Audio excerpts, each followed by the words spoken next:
Hello, everyone. I'm the Bodacious Cowboy with my co-host, Christy Knichel. Are you ready for a special edition of the Storytelling Chronicles? We are. Let's go. Look out!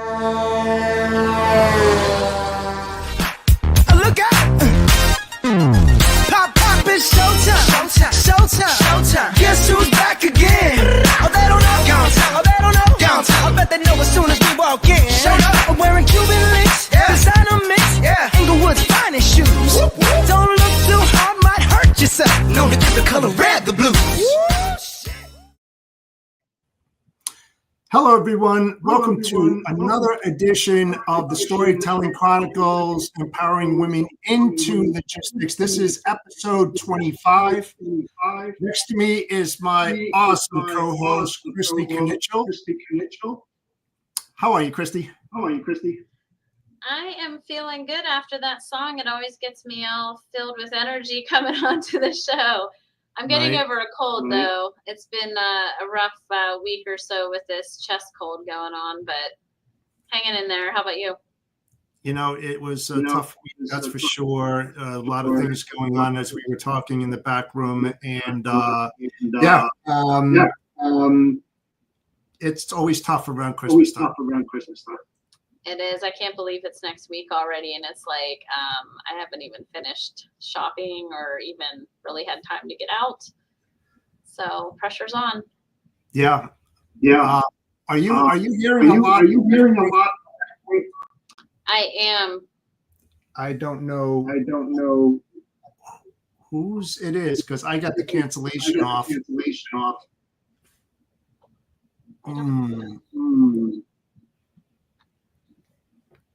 Always something. It is. I can just shut stuff down. Does it sound better now to you? Yeah, you sound good. But I get a reverb. You sound better now. Do I sound a little better now? Yeah, it sounds like it's a little bit behind though. Okay. Let's see. How's that? Nope. He said when you talk, he sees the echo. Well, we'll try to figure this out as we move forward. So I'll let you introduce Coleman because my echo chamber is just going to kill everybody. All right, so I'm unmuting myself for this. So let's bring on our guest, Coleman Ruffin. Let me tell you a little bit about Coleman. Here, one second. With a career deeply rooted in the supply chain and logistics space, Coleman has honed his skills across various domains, including operations, sales, training, development, and recruitment.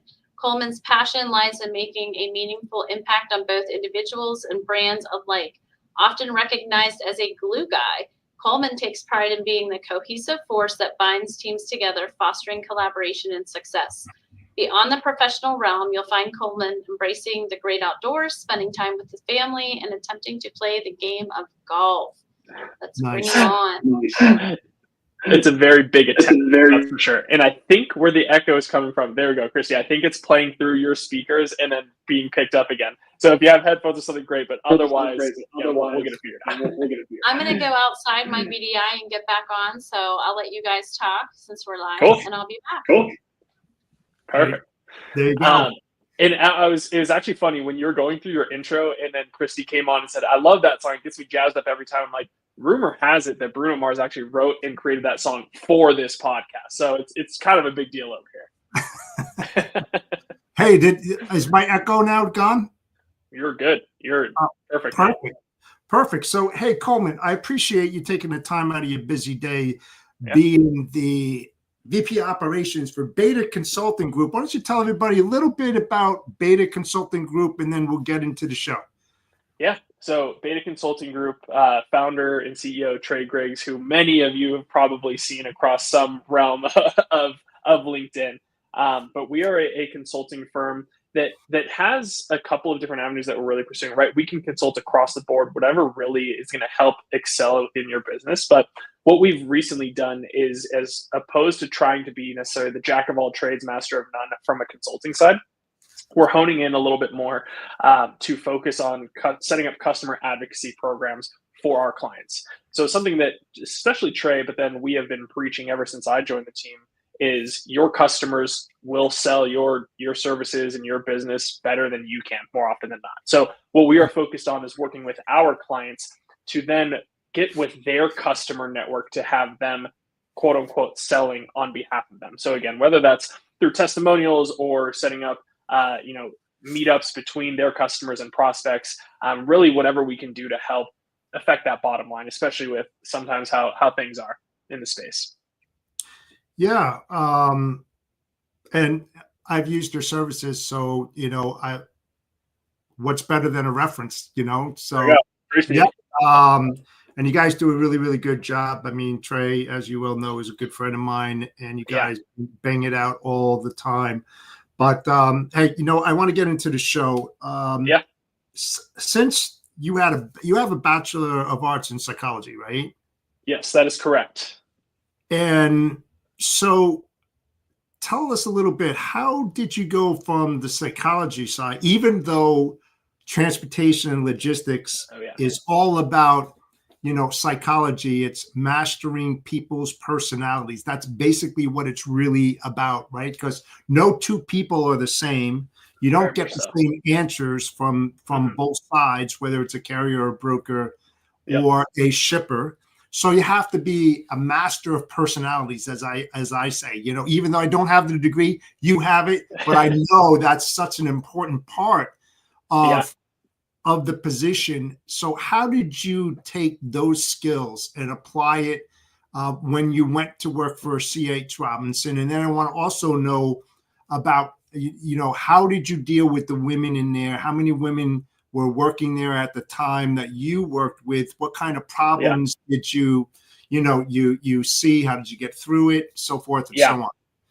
Yeah, so this is going to be a little bit of a longer story. So feel free to interject or cut me off, give me the hook off the stage, whatever it might be. Platform's yours.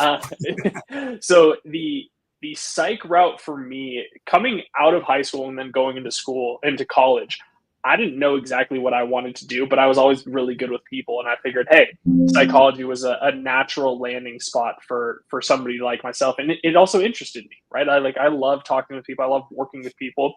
What I did know is that I didn't want to be sitting down listening to somebody's problems all day, every day after college. So how I actually ended up in logistics was pretty small world, where I was at the gym probably midway through senior year or whatever it was.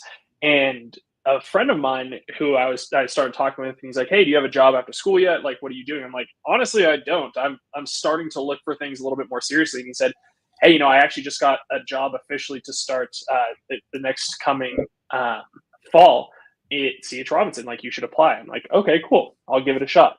So ended up just kind of blindly applying. That was the first job that I applied to. Ended up getting the job, and then the rest is history. I mean, I know I've talked to so many people out there about how logistics is one of those industries where you don't really think about it, but then once you're in it forever. And that's definitely held true for me. But the psych background on my end, I feel like has helped immensely throughout my career. I think it's almost like you were just saying, you're dealing with different personas literally multiple times every single day, and being able to have the background, I guess, in something like psych, and just knowing how some different personalities work, it helps a lot, right? Like a classic example is if you have somebody that's you're maybe in a room with that's working on a project or something like that, and they're really strong-minded and they say, hey, I need to take the lead on it. Okay, sometimes you can let them take the lead. We'll still be doing some things in the background to make sure that there's no clashes there. We'll still getting things done. So I feel like it has helped a ton throughout my career. And again, it was one of those things that just, it didn't seem like it naturally translated into the logistics space, but it definitely has. And yeah, going back to your other question, and before I keep going, Christy, we got you back now? Yeah. Everything good? Okay, Yeah. perfect. Yeah, you sound good now. I got to have you over here giving me my heads up on what's going on. So yeah. Okay, perfect. And then in terms of the office that I worked at, so I went to school in Chicago. I joined C.H. Robinson in Chicago, and I worked at their flagship sales office that was the former American Backhauler's office, which if you go into the mafia, quote unquote, of Chicago logistics companies, that was one of the original ones there, where so many of the founders that are out there stem from if you draw the family tree. And it was like the ugly stepchild, if you will, of C.H. Robinson, where we had always really kind of worked individually of the rest of the network, even though we were part of Robinson. Right. That office alone was, I think, 1,200 people at the time when I joined, roughly 4 to 6 training classes of new hires every single year. And those consisted anywhere from as small as 15 to upwards of like 30 to 35. So there was a lot of people that were going in and out of that office. And I would say maybe 10%, maybe 10 to 12% were women in our office. And that's not including our HR team, which was mainly all women at the time. So you could imagine, right? Like you see a whole bunch of different things. It was, I don't want to say like the Wolf of Wall Street, but it was like a big brokerage floor, right? Like, again, there's nothing to the extreme of Wolf of Wall Street, at least during my tenure. And between there, and again, being in Chicago and talking with other people within the logistics space, because again, you have some of the larger broker players that are out there. I mean, I've for good and bad heard or seen, you know, everything, I feel like, under the sun when it comes to women and things that they have experienced, at least in our space. And again, not saying like anything extremely bad happened in our office, but again, hearing stories of friends who work at other offices and some of those things, it's very eye-opening, especially coming from a male's perspective, somebody that hasn't necessarily had to experience a lot of those things. But then again, it kind of goes back to the whole psych side of things, where I feel like that kind of helped me empathize with a lot of the women that I had worked with, because then when I was in sales, strictly on the brokerage floor, right, wild west a little bit, but then I transitioned into the HR side of things and worked predominantly with the women in the office, and again, saw things from a different perspective. So I feel like throughout my career, I've had the opportunity to see things through a different lens, which I've greatly appreciated. Yeah, go ahead, Chrissy. I was going to say, I had a quick follow-up question, because you said you went into HR, right, working with the women. Yep. So did you have to then like address anything, or were you able to make any changes since you know you were within that environment from what you were seeing or maybe witnessed prior? Yeah. So and how the office was set up is that our HR, and when I say HR, it was within our office. It wasn't like a traditional HR department, but we had an HR manager, and then it was mainly recruitment, and then learning and development was within that office. But 100%, you know, I was able to come in and offer a different perspective because we were a little bit siloed off from the rest of the office, right? It's like we're kind of over here in this corner, and then everybody else is doing their thing out there. And was able to talk about some of the things that I had seen out there and how to address it, but how to overcome it. But also it was, I would like to think, a little bit refreshing from them and their end, because, right, if they're looking to push certain things through or had certain ideas, they were also then getting a male's perspective on it. And this is tying into the Accelerate Women in Trucking Conference. I mean, we had a whole panel about the differences in perspectives and how we can work together from a male perspective and a female perspective of like continuing to push those things through. So that was a very long-winded answer to your question, but I feel like I was able to add a little bit something that was a little bit of the quote unquote fresher experience from what was going on out there. Yeah. How important in that role was having the ability to have emotional intelligence? Because that plays a huge part in the decision making and listening with intent and understanding to reply with the right replies. Because, you know, it's one thing when you deal with guys on guys, you know, you don't really have to, you know what I'm saying? Like hold back. But when you're talking directly with the women, sometimes you feel a little, you know, uneasy about that. So you have to choose well or wise. And we've had somebody on who said, don't treat me any differently. I would rather be treated just as an equal. So how do you think that? Yeah. You know, I don't want to make it seem like I don't believe in equality, because I 100% do, like across the board, but I also am a firm believer of interacting with different people differently. Now that goes from male to female, male to male. Like, this is, in my opinion, person to person. And I think that emotional intelligence is probably one of the most important things, or I guess traits, that anybody can have.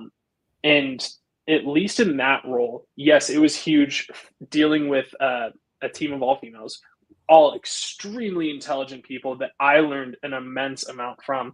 But then I was also in charge of their new hire training program. So I was then working with people coming directly from college into this kind of corporate structure, and seeing the differences between somebody that's been out on the sales floor for 15, 20 years, whatever it might have been, to somebody that's new into this space, and how that transition goes. But somebody that's, hopefully he's watching this, that would be amazing. But I'd love to give a shout out to Gary Vee. I mean, he has talked about the importance of emotional intelligence so many times, and where he would hire somebody strictly based off of that, because he's confident that he could train them in the job that he wants them to do.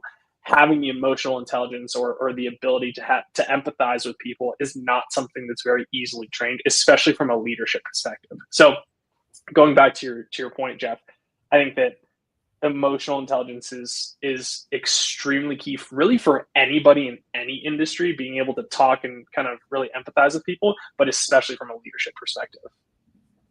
Yeah, I would agree with that. I also agree that, being able to approach people differently, and I think some people maybe take it, I don't want to say offense to it, as if you're saying, Yep. hey, I have to be careful approaching a woman in a certain way, or even a man.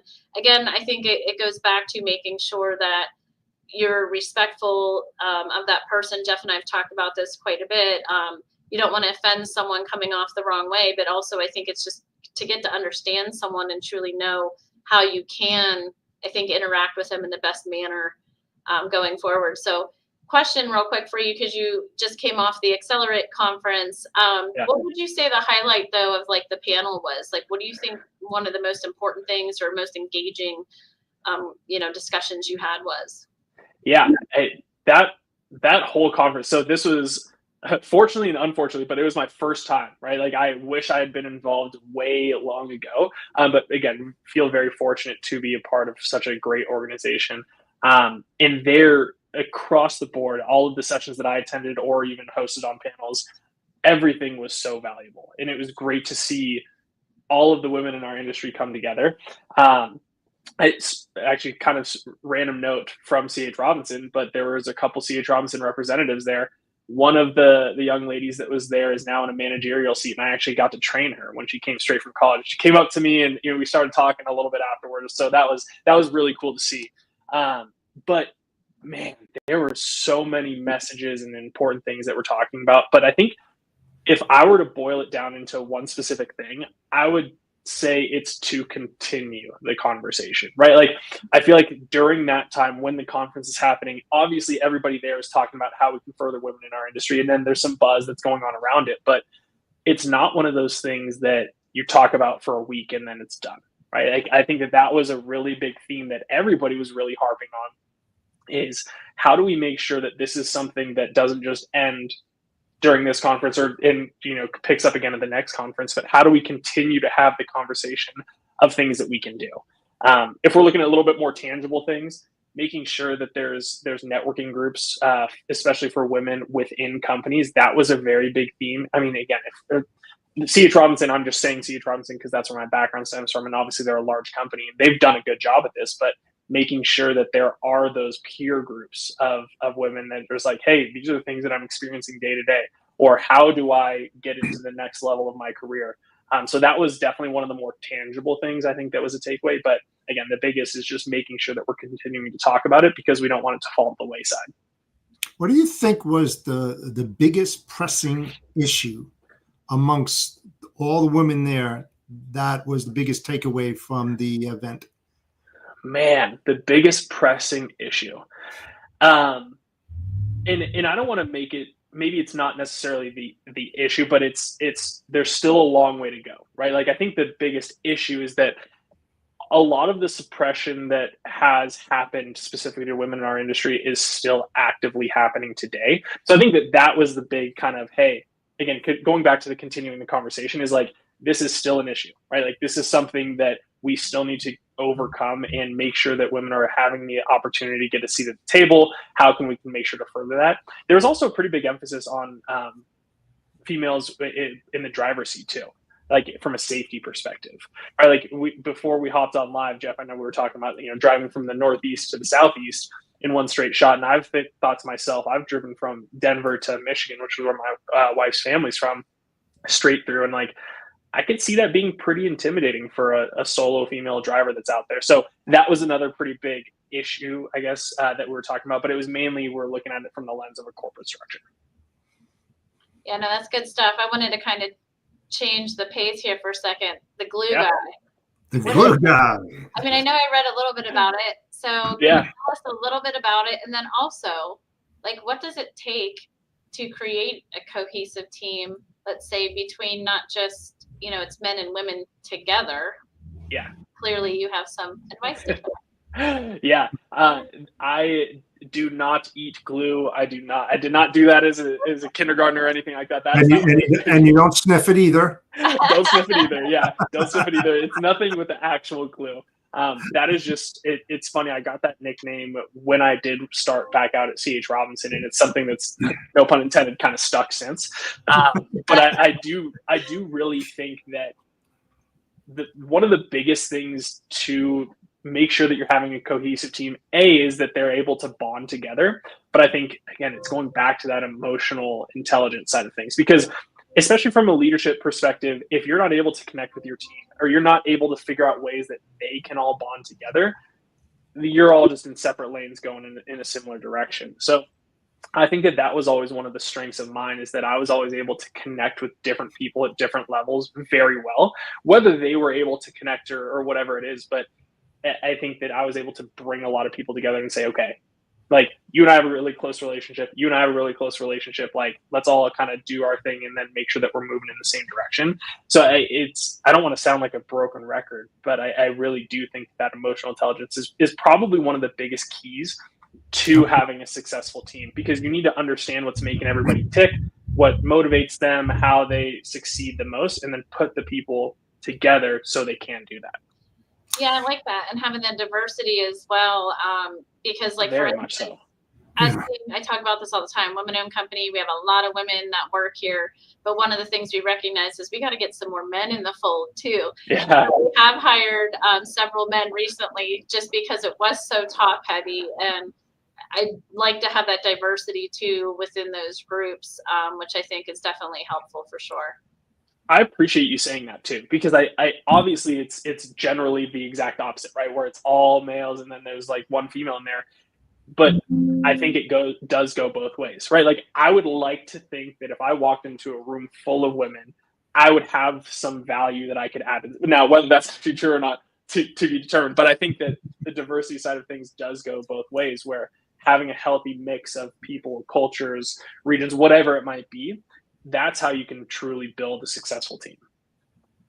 Yeah, I think one of the biggest problems, to your point, Coleman, is when somebody walks into that room, there's two different types of listening. There's listening, and then there's listening with intent to understand, which is a big missing part, because if you're not really translating what is being said the right way, it could undo that glue that you talk about, and when you're talking about, having good adhesion with people, have you glued like a male and a female together, or were you like just trying to stay within the mold? Let a woman be with a woman, let a male be with a male.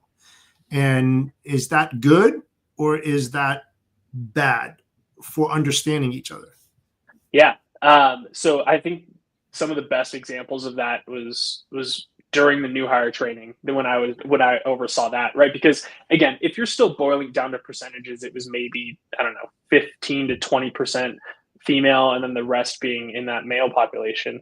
But yeah, I 100% was making sure that people were getting exposure to everybody. Now, I was doing male to male, female to female, female to male, but like my whole goal, and I think that a lot of people appreciated this, and it would be funny to actually talk to some people that I did have the opportunity to train just to see what they would think. But my goal was to, at the end of this training class, obviously, yes, set you up for success in your career, but make sure that you have peers that you are very well connected with, that when you go out onto the sales floor or operations floor, whatever you want to call it, of 1,200 people, you have a core group of 30 to 40 people that you have like bonded with over this time and have that support system. So, I mean, I know that there's multiple times where those training groups would still be going out to happy hours together, like for the people that were obviously still there, year, 2 years, 3 years, 4 years down the line.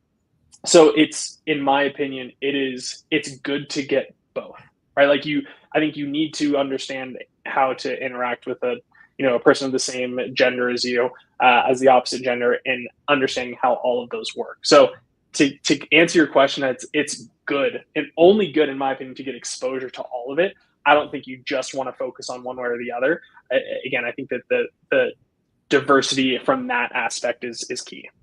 Have you faced rejection from a female when you partnered with a male, and then how did you resolve that? What were the steps to make each party feel comfortable? Yeah, it's almost 99% of the time, from my experience, it's understanding. And yes, unfortunately, that has happened a number of times.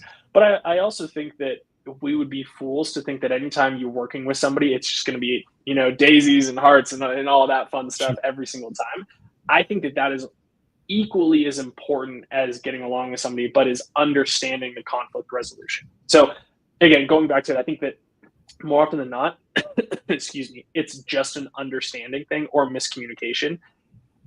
I personally, so I've handled it both ways, where if there's two people that, again, of opposite genders that aren't getting along, I've handled it where it's like, hey, you two are adults, talk through it. Sometimes it works, sometimes it doesn't. I've also pulled each person aside in certain aspects and like, okay, tell me what happened. And then I'm kind of going in there to be a moderator. I don't know if one way is right versus the other. I kind of am, maybe it's a little bit of an old school or tough love mentality type thing, but like, I also think that we're adults and we should be able to communicate through issues that we have with one another. Now, at the end of that, if you can just work together and you don't like each other, that's fine. I would also be a fool to think that everybody's going to love each other at the end of the day. But I think that especially from a working environment, you have to be able to understand how to work with one another, again, to make sure. And again, that's part of being a cohesive team. Not everybody on the team is always going to feel the exact same way about each other, but understanding where one person's coming from is a huge aspect of that. But again, it's beating on that drum. That really does go back to that emotional intelligence. But yeah, there's been so many times where I've had people of the same gender and people of opposite genders butting heads, but it's tends to be just from a lack of communication / understanding, and then getting them together usually resolves it, from my experience at least. That's what I was going to ask you. How often do they get resolved, or do you find that some you just can't resolve and then you got to kind of separate and move forward?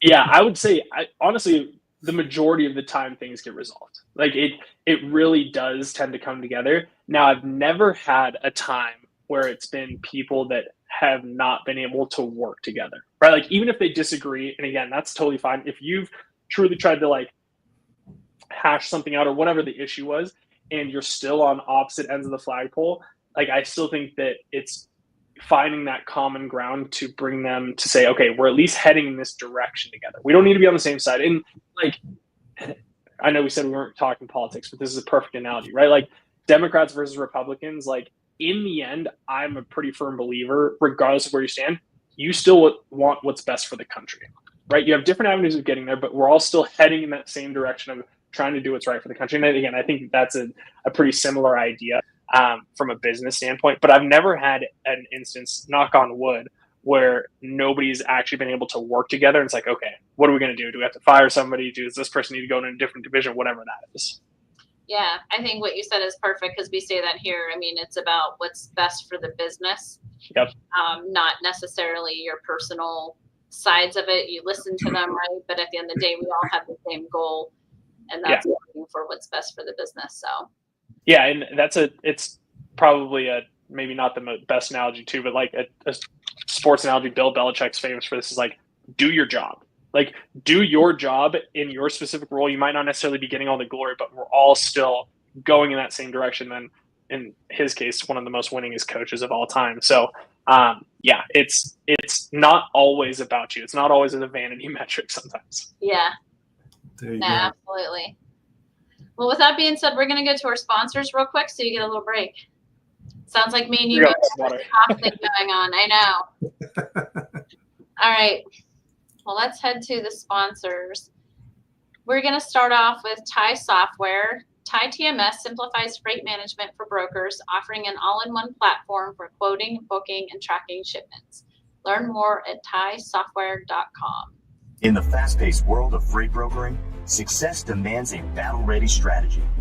TIE TMS equips brokers with the ultimate battle station for conquering a tough market.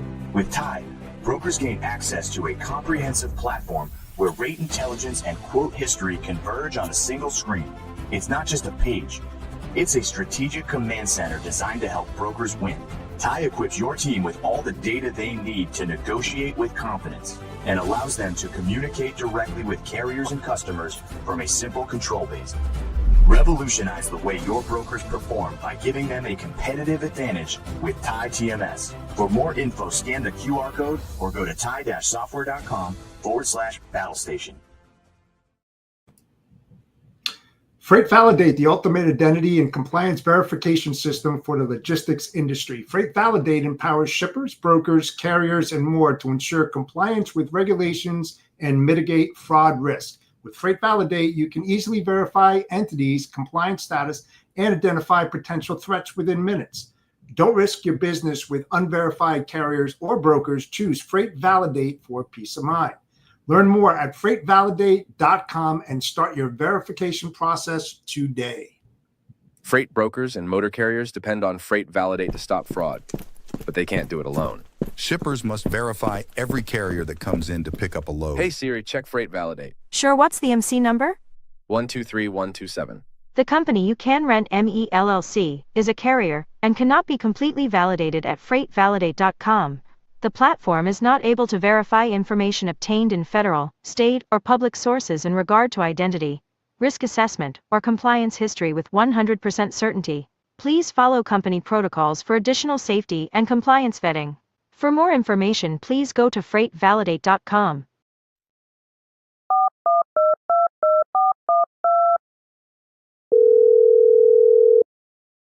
Fly-by-night freight brokers, how can I help you? Mr. Broker, why did you send me this carrier? They are not validated on Freight Validate. Please do not send me any carrier that is not validated on Freight Validate. If you are not using Freight Validate, I suggest you start. I'm sorry, we cannot load you. Your company does not meet our compliance standards. Please call your dispatcher for more information. Fraud starts with fraud. It ends with Freight Validate.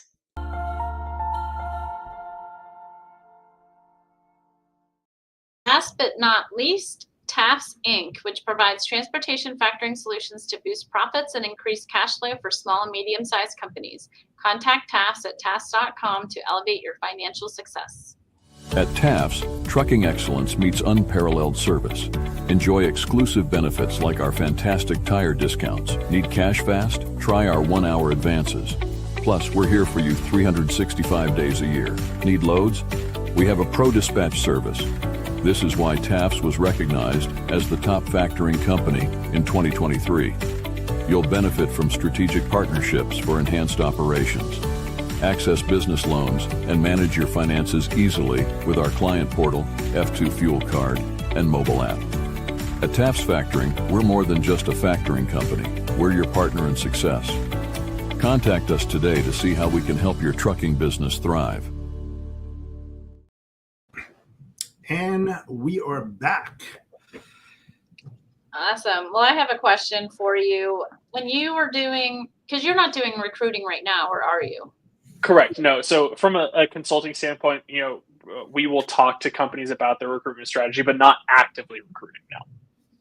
Okay. I was going to say, like, what are the certain things that you're looking for within the, the candidates that you're trying to hire? Because obviously I feel like those are things that we all struggle with, as leaders, because on paper they could look great. Obviously in person, that's conversations. Sometimes I feel like asking certain questions, they can tell you whatever you want to hear, but how do you really gauge someone? And maybe with your psych background, just curious if you have any tips on what are some key things to look for in finding a good candidate. Definitely. And this is going back to different, it really depends on what stage of company and really what you're looking for. But in my opinion, it goes back to some of the things that we're talking about. A lot of the intangibles are things that I would try to look out for, right? Because you're looking for a really good account executive, let's say, right? Like you can interview 15 people that have a very similar background, all hit their numbers, all worked at freight tech companies and brokerages, and like, again, really checking all of the boxes. But if you get the person, let's just say, that was maybe a 10% better salesperson than the rest of the group, but they don't have, good team working or networking skills, good team building, like all of this stuff, they're going to come into your organization and just absolutely step on throats to get to that top dollar, as opposed to really being able to have an effect. So I would say that one of the things that I looked out for as often as I could is the things that are outside of a resume. Because again, I can tell a lot of your sales numbers. I can tell a lot of the things that you've done just from my experience and seeing what's on your LinkedIn and what's on the resume. I would try to focus a lot more on the emotional side, I guess, of an interview. And I think that's what's also really important from a company's perspective. There's two things: is having some sort of standardized process in terms of how you're interviewing people. Like, I don't think that you should just say, if us three are running a company and we're like, oh, random day they'll interview me and then it goes to Christy, and then maybe sometimes they'll interview Jeff, sometimes they won't, or vice versa. Like, I think there needs to be some sort of standardized process, but also making sure that they are getting exposure to a couple of different people. So making sure that us three are all on the same page. We know, okay, this is what Coleman's going to harp on a little bit more. This is what Christy's going to harp on. This is what Jeff's going to harp on. It helps out immensely understanding that. But again, from my standpoint, I generally can tell if somebody's a good salesperson. If we're, again, just going off the account executive side here, from what I'm looking at on their paper, but I can tell within 5 to 10 minutes if they're a good salesperson. The rest of the time interviewing, it's looking at some of those other skills, because I think that, especially from a recruitment seat, hiring managers and companies appreciate that too. It's like, Christy, right? If I'm recruiting an AE for your company, here, this is why Jeff is a good fit. From his numbers, yes, good salesperson, but this is what I was getting. Like, he was easy to talk with. He seemed like he genuinely was caring about the interview. He had other stories that go outside of just business and what he was doing with teams and whatever it may be. That's why I think that they would be a good fit for your organization, not just, hey, he hit his numbers, Christy, you should hire him. Yeah. Am I hiring Christy? Absolutely. You're one of the most hardworking people I know, that's for sure. I can't keep up with you on LinkedIn.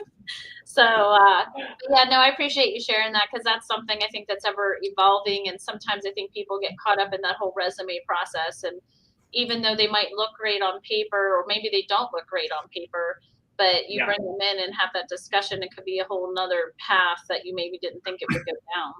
Yeah, that was maybe not the most time effective thing during my time in recruiting, but like, I would talk with everybody, right? Like, if somebody's applying for a job or reaching out for a position or they need help, I think that they're taking time out of their day to actively do something. Like, it's worth talking with every single person. Again, if they aren't the right fit for a role, so be it. But you never know down the line when that person could be a good fit for another potential role within the company.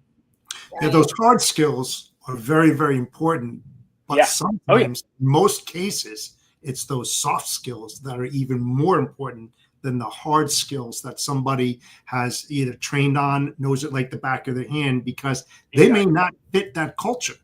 Yeah. They may be the best person for that specific job, sitting in that chair doing it as a doer. But when it comes to communication and collaboration and all of that, ain't going to happen, Exactly. And that goes back to what I was saying earlier about when you first asked that question too. It kind of depends on the size of the company. Now, if you are a startup company you're just a solo founder and you're like, I need to drive revenue. Okay, I get where in that seat, you might just need the best salesperson in the world. Like, might be out on their own island. They might be doing their own thing. You might not interact too much, but if you're really just trying to drive revenue and, get to that next series investment, whatever it might be, sure. But I do firmly believe, again, if you're trying to build a culture and an organization, if you're, I don't know, a little bit past just the solopreneur startup space, yeah, you want to hire some of those soft skills. So you work with a really good friend of mine, Trey Griggs. So how is it like working with the man, the myth, the legend? Yeah, Can't wait to hear this. Yeah, and I hope that he would echo some of the things that I'm saying. It's been awesome, right? Like, I think that him and I complement each other very well in terms of our strengths and weaknesses. And again, going back to a team, but if I'm taking a step back outside of just working day to day together from like a professional standpoint, he's one of the, in my opinion, one of the more genuine people that are out there. He's been super supportive. I know Jeff knows this and some other people, but my wife and I recently just had our first child, and I'm officially actually on leave. So hopefully nobody from the state of Colorado is actually looking in on this. But he has been very supportive of being two daughters of his own, of saying, take time. Like, this is a very important time for you and your wife and your family and all this stuff. So very supportive from that aspect. And from a professional standpoint, and again, hoping he would echo some of the things I'm about to say, because I'm not trying to throw anybody under the bus, but we are opposites in certain ends, right? He is a very, very ideas-driven person, which I think is extremely important for somebody that's leading a company. I'm the opposite in the sense, yeah, do I have ideas? Of course, but I'm much more of the, okay, let's flush these ideas out. Let's see what makes sense. Like, how are we going to implement this? Is it something that we even want to implement? Do we table it for next year because we're going to hit XYZ different markers, whatever that might be? So it's fun. Sometimes it's a little stressful, right? Like, oh, let's do this, or let's try this, or let's go in this direction, or let's keep going there. And I'm like, oh, okay, let's take a step back here. Why reel it in a little bit? But again, I think that just goes back to why we work well together, because I'm almost like a little bit of a sounding board for him and his ideas. And I would like to hope and think that he is like, okay, yes, Coleman has been adding value to me and making sure that I'm not just all over the place. Well, Coleman, I'm sure you are, because I can tell you my COO, it's the same thing. If I can have him to rein me in, it's the same situation, right? Like, how about this? How about that? And then it's like he gives me his perspective. I'm like, oh, I didn't even think about it that way. You're right. Yeah, I can tell you firsthand. I've seen Trey at work at the BCS. Oh yeah, and when he is laser focused, highly detailed individual. Yeah. He's like, I don't even know why he calls you the glue. He's like the glue. He's the guy.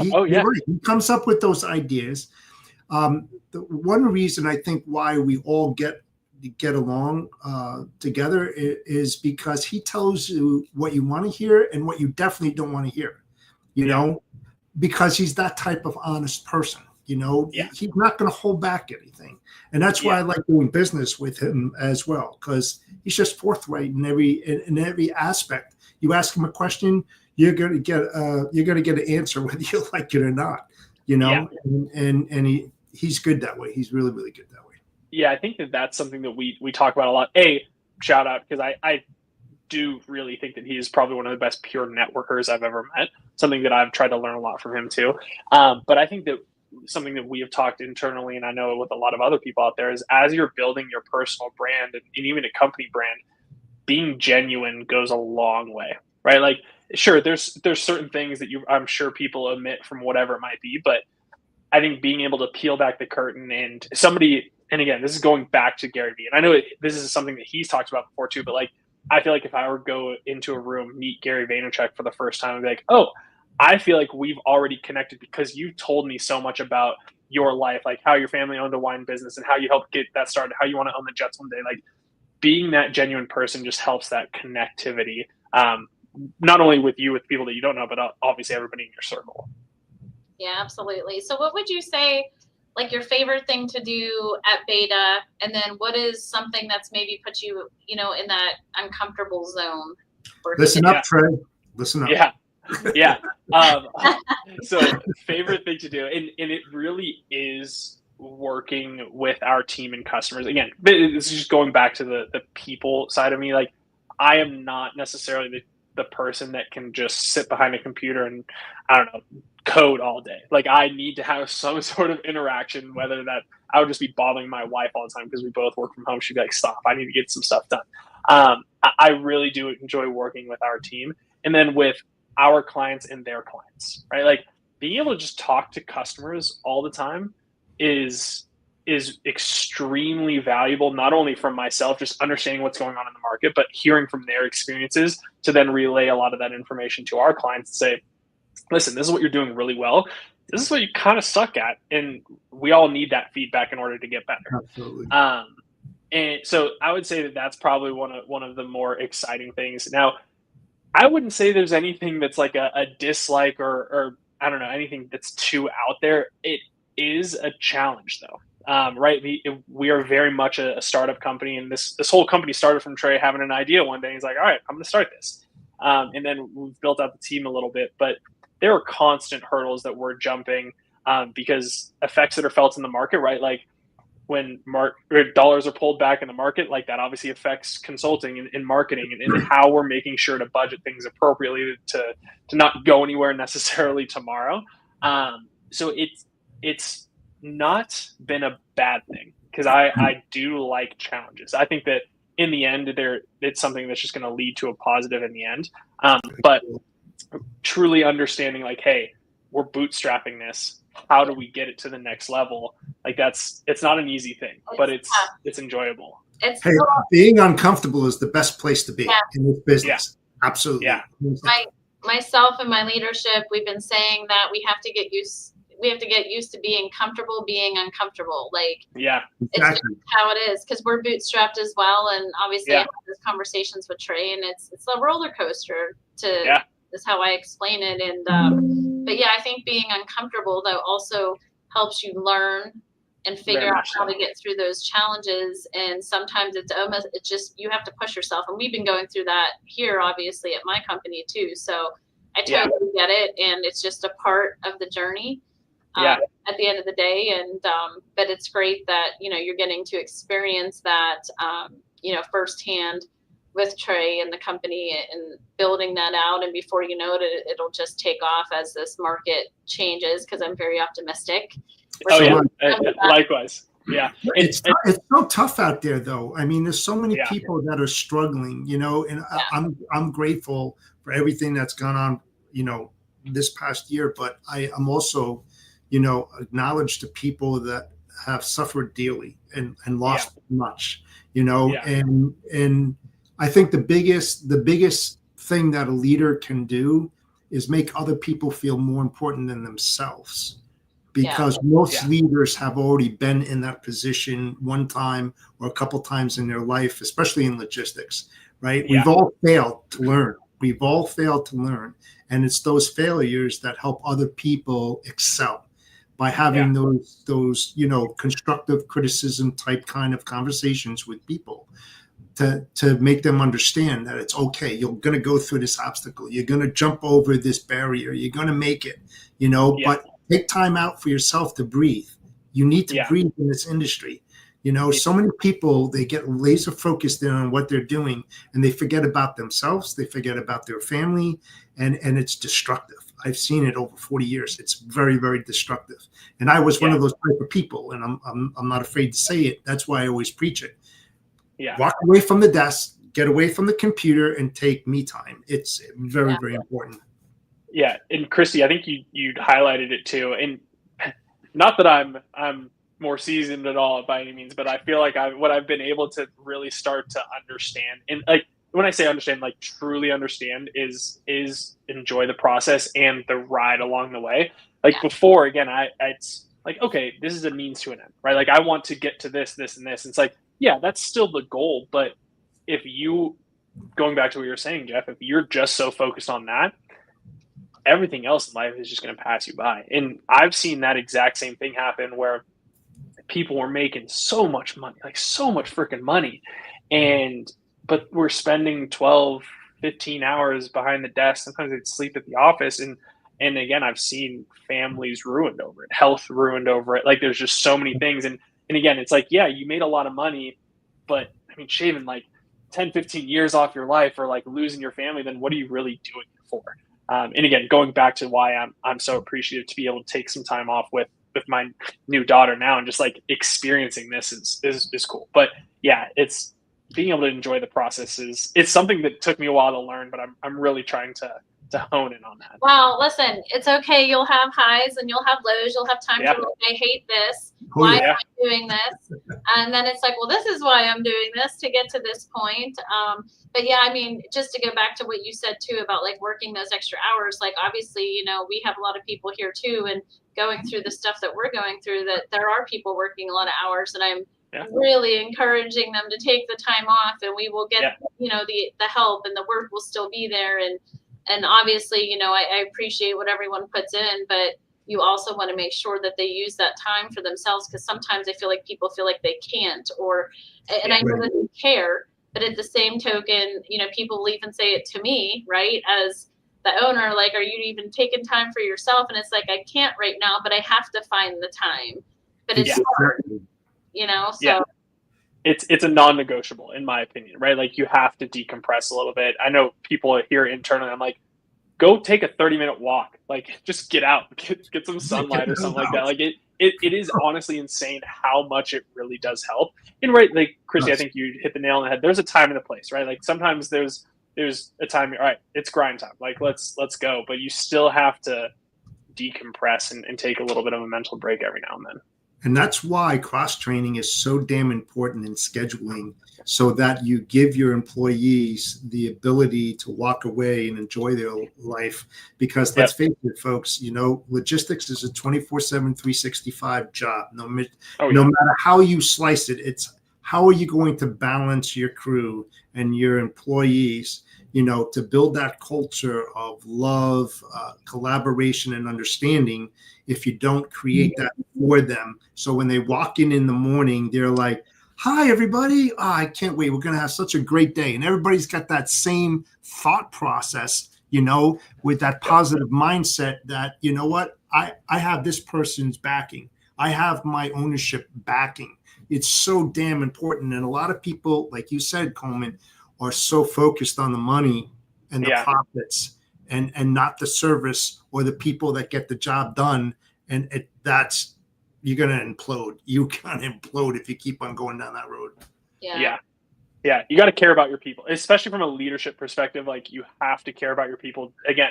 And that's going back to just not seeing the dollar, like see people. And if you make it a good environment for people to work in, the money will come. Like all of that stuff will come. You just got to care about them. Yeah. And like I said, there's just going to be those, you know, hills and valleys and like the roller coaster. That's how it is as you continue to grow and make the changes. So there's times that you might be able to take off more time, and times you got to work a little bit harder. Like that's what I'm in right now. Head down, working in it. No, listen to your own advice there, Christy. I know. Well, listen, I do that all the time. I tell everyone what I don't do, right? But what I should be doing, I didn't even realize it was Christmas next week. Set that standard. Please say you're all done with your shopping. You got to be done with your shopping. I mean, I only have one child, but pretty much I did a little bit of shopping this weekend. He's 13, and at this point, like, it's pretty easy right now. And I think there's an understanding in our family, like, you know, we get together, hang out. It's not like this big family thing either anymore where, you know, buying all this stuff. But I think when he was younger, it was definitely a lot more challenging.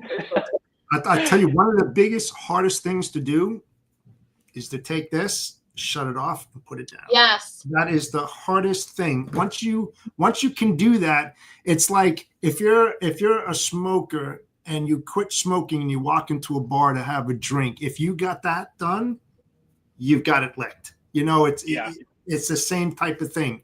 Some people just have to say, you know what, I've got to put this down. And people are like, oh, I can't do it. I got, you know.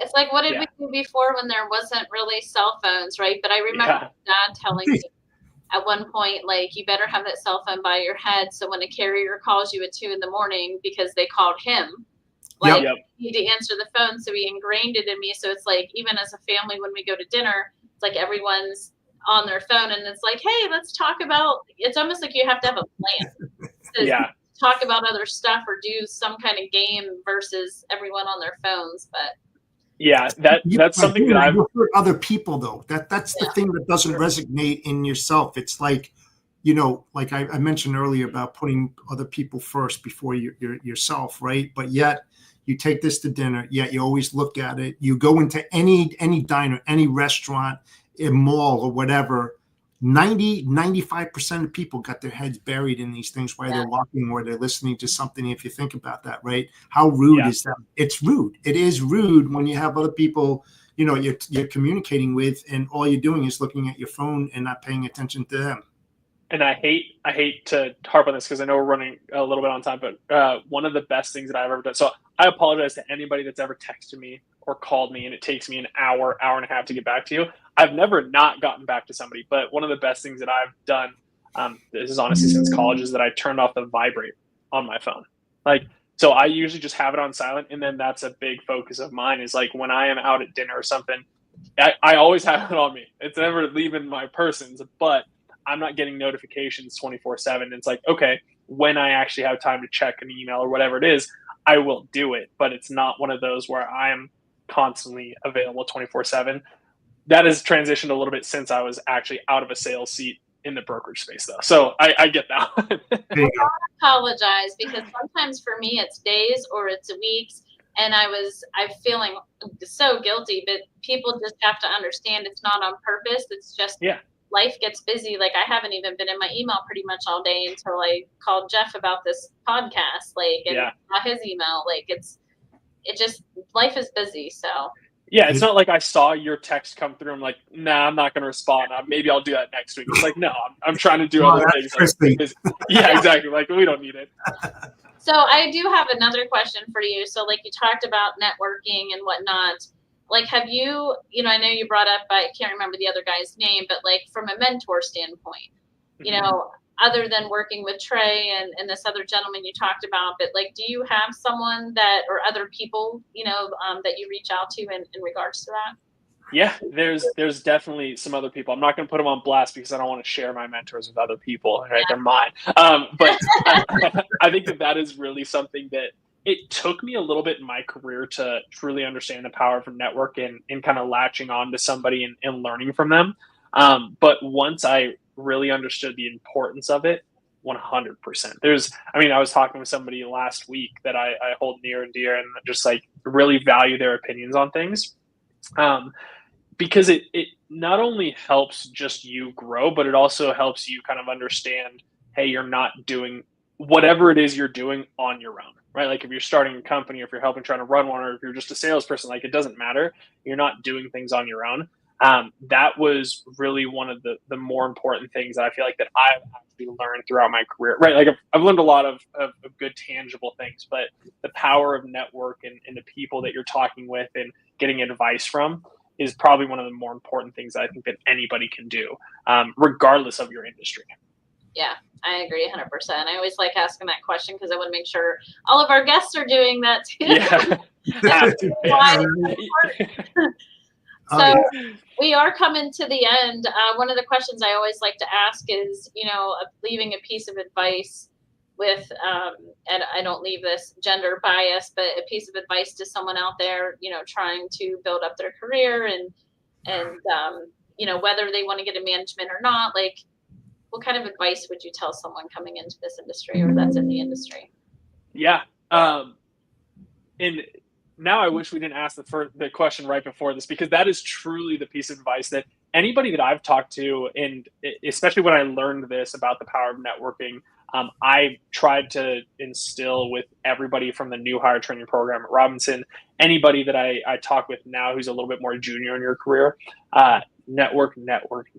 Like have a conversation. You never know when that conversation is going to mean something a year later. Like I've literally talked with people, and going back to my recruitment seat, that they've reached out to me today. It's like, oh, you actually tried to recruit me for a role, but like I ran into you at a conference, like let's talk or whatever it is. your network is what is really going to help further a career. And going back to that question, Chrissy, if you want to get into a leadership seat, talk with other leaders, talk with people that have been there, done that. Don't just think, oh, I'm just going to climb the corporate ladder, keep my head down and just get there. Figure out how other people did it, emulate the things that you like, the things that you don't like from that, and make your kind of own mold of what you want to be. So the power of your network is invaluable for your career. I agree. I think that's probably, besides the mentor, the most important thing I talk about, because now that I've been in the industry 26 years, I feel like I'm so glad that like I built the network that I have, because it's huge, and I'm helping people, and then they're helping you in some way, maybe 2 years down the road, 5 years, they went here, they went there. And it is truly important for especially the people that are shy and maybe timid to go out there and just put your name out there. Yeah. Yeah. It's going back to, it's good to be uncomfortable sometimes. Put yourself in that position and it'll pay dividends. Be uncomfortable. I think if you're comfortable, it's like, what's going on? Because I feel like if there's not problems, what are we doing here? You're working in the right industry. Yeah. Exactly. Oh yeah, I couldn't agree with you more. I wouldn't be able to get here without my mentors and coaches and very strong disciplinarians that kicked my ass, which I needed it greatly.